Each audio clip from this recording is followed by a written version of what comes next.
Hello and welcome to The Event Bestie, the show that unlocks the magic of event planning by taking you behind and before the scenes. I'm your host, Tanya Hales. In today's episode, I take you behind my 3 biggest event blunders. I've had many, but these are the top 3 that come to mind. Like the Jay-Z lyric says, Hove did that, so hopefully you won't have to go through that. Sorry, that tickles me so much. Let's get started. Act 1, all about garbage cans. When you work for an event catering company, and if you listen to episode 1, you'll know that I worked for an event catering company for 8 years, there are things that are always top of mind for you. Where is there access to water so that chefs can keep their hands clean, which you all want and we all want? Where do we get rid of the food disposal? Kitchen space, plugs. I have killed many a circuits plugging in a coffee percolating machine into the same circuit in which there was a microwave. I've done it all on that particular regards. So this was a 2,000-person, 3-day, multi-stage conference in San Francisco. To feed guests, we decided to do an outside food truck park, mostly because there was no place to feed everybody inside. We used all of the spaces at our disposal for staging and seating accordingly. Everything was good until it came to my attention that the garbages in the bathrooms were overflowing. I was very confused. What do you mean the garbages in the bathrooms are overflowing? Why are the garbages in the bathrooms overflowing? It turns out, friends, the venue didn't add housekeeping because we didn't order catering through their usual channels. It was the first time that they had ever had a food truck park outside as the primary way of feeding folks. They normally go through the list of on-site or off-site catering companies to come in, bring in the food, and all the things with them. Because we didn't do that, they didn't think about any particular housekeeping, even though they knew we were feeding people. I was very confused by this, but I was like, okay. Now, normally, the catering company, yes, does bring a whole bunch of things with them, but not usually garbage cans, because that's normally something the venue has. Food trucks already have a finite amount of space, so they didn't bring garbage cans either. I called everyone. I called rental companies, because back in Toronto, the relationships that I had and the work that I did, I knew I could rent garbage cans, and they even came with garbage bags. It was very clutch. Called different rental companies in San Francisco. They don't have garbage cans for rent. I went to call different catering companies, and of course, because we didn't order food from them, they didn't want to help me out either. The only solution was to run to Home Depot and purchase garbage cans and bags. Now, this was incredibly embarrassing for me because this is something so small, but that created a huge trickle-down effect, right? This impacts guest enjoyment. It impacts their usage of the bathrooms. It impacted the housekeeping staff because, of course, all they thought they had to do was keep a couple of garbages clean and keep a couple of bathrooms clean, not all of the food garbage that is consumed by 2,000 people in one small space.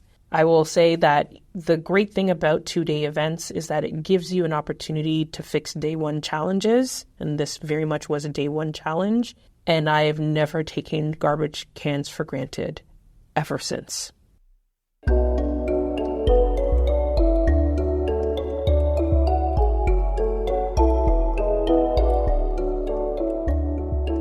Act 2, where are the cupcakes?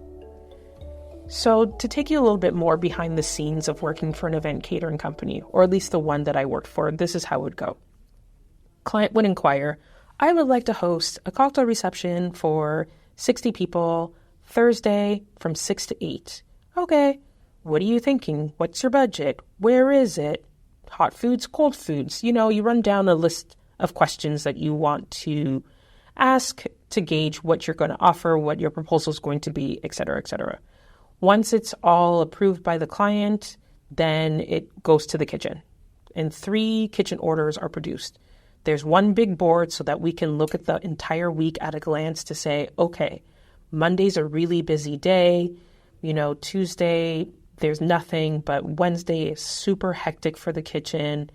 So we try to get them in as early as we possibly can, but not too early because then they start working on it and then that causes its own issue. So there's a board copy, there's the clipboards for the kitchen, and then there's a copy for me. 3 copies. So on the kitchen orders, very standard template. Who's the lead planner? Yours truly. Day of the event, time of the event, location, all the stuff that they need to know. Is it breakfast, lunch, dinner? Is it plated? Is it buffet? Is it disposables? Do we need to bring things? What do they need to bring, etc.? And then how many people, and then how many pieces per person, right? So if it's 60 people, if it's over the course of dinner time, so you need to feed them enough so that they feel like they ate, even though you're not feeding them dinner. That's somewhere between 6 to 8 pieces per person. There's 8 different varieties. There's a lot of math involved in doing a food kitchen order for a catering company. I would just like to say, give credit and shout outs to me, because math is not your girl's first and favorite subject. So all of that math. And I would normally break it down in terms of like savory and then sweets. So, did my kitchen order thing. All was good. And then something told me to call the kitchen, because the act of writing, and I think they say you retain more information, I think 70% more information if you've written something down. And that is the power of these kitchen orders. Even though I'm not writing it by hand, I'm typing it out. And on the Saturday for this Sunday event, I was like, I don't remember mentioning cupcakes. So I called the kitchen. Hey, kitchen, what's up? Are there cupcakes on my kitchen order? Let me check. Hold music. No. What do you mean no? Do you mean no, there are no cupcakes on the kitchen order? Or I don't know what else the alternative would have been, but now I'm in a panic, because now I got to call my boss and be like, hey, so I forgot to add cupcakes to the kitchen order for tomorrow's event. And thankfully there's always a solution to those things, and I was able to catch it the day before. However, y'all, I have completely forgotten a kitchen order. Like, legitimately, just no kitchen order. I don't know what was going on that week. It was super hectic. There was multiple events happening. And I get to the event, I'm on site, and I'm like, where's the kitchen? Why isn't the kitchen here? This is bizarre. They stuck in traffic. I know I'm downtown. No, it's a hard place to jump, tuck, and roll with the kitchen because it's a major street. There's no side parking. I'm like, where's the kitchen? So I call the kitchen. I'm like, hey, are you guys on your way? On your way where? To the Richmond. Why would we be going there? Because I have an event tonight. Can you put in a kitchen order? I didn't do a what now? I have never panicked like that, ever. Garbage cans was literally nothing in comparison to no food. Like, none of the food for none of the people who are about to show up. The only saving grace was that there was another cocktail reception taking place.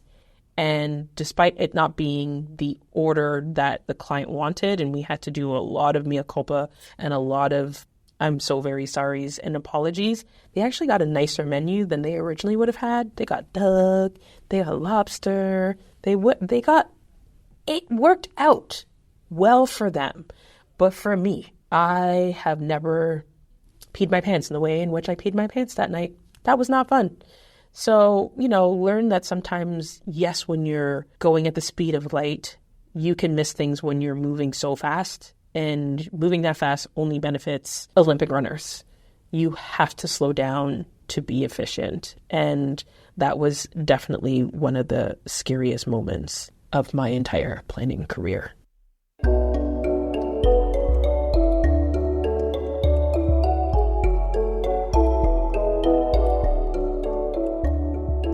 Act 3. The bathrooms are where?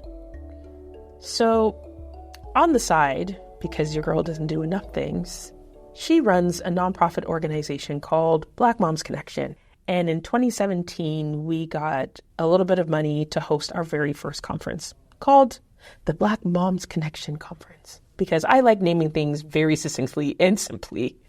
So I managed to find a venue downtown so that everyone from east and west could travel to equally. It was within our budget. It had 2 floors, a space in which people were going to be able to eat and grab food, a space for vendors. It's perfect. It's brilliant. I love it. Yes, It's a yes for me. I plan the program. I get the speakers. I figure out what's in the breakout room versus what's on the main stage. And everything was great. My mom was able to come. We had new moms. My friend, her daughter was brand new, tons of babies, type of event, welcoming to all moms of all varying types. It was great. It was beautiful. Except for I didn't think through one major thing. It was an old church converted into a venue. And older buildings usually don't have newer amenities, aka elevators and ramps. And more specifically, the bathrooms were in the lower level of this building. So now I have women of varying ages and abilities to go up and down stairs, moms with strollers, and babies having to go up and down stairs to access the bathroom. And I was so embarrassed. Embarrassment is usually my first feeling. I'm usually mortified, and then I go into action. But I have to go through my moment of, I'm mortified first. And, felt really bad that I had missed out on something that was such a big deal. Because I remember before I became a driver, I was a very late bloomer, y'all. I didn't get my license until my mid-30s. So for the first 4 years of my son's life, it was navigating public transit with a stroller.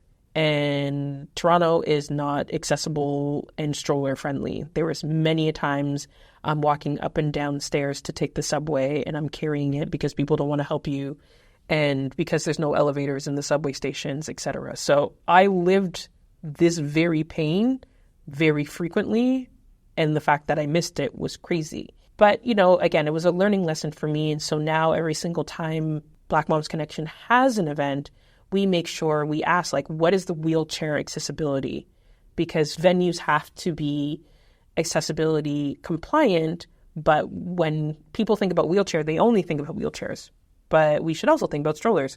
Because who can't walk? Newborns.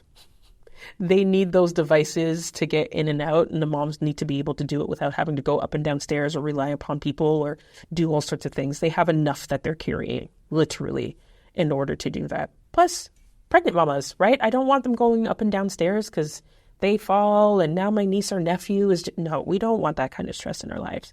So it's just something that from that point on, along with garbage cans, I think through what is going to impede the guest from enjoying this.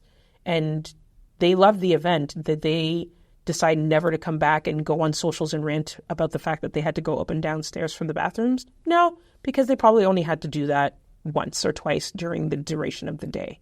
That being said, it is really important as a planner that you have to think through who's going to be in your space, and not even just who is going to be the majority of the people in your space. If it's during Ramadan, do you have a prayer room? If it's, is there a breastfeeding room? Make sure that you're thinking through from every angle, from start to finish, making sure that your guests are put first.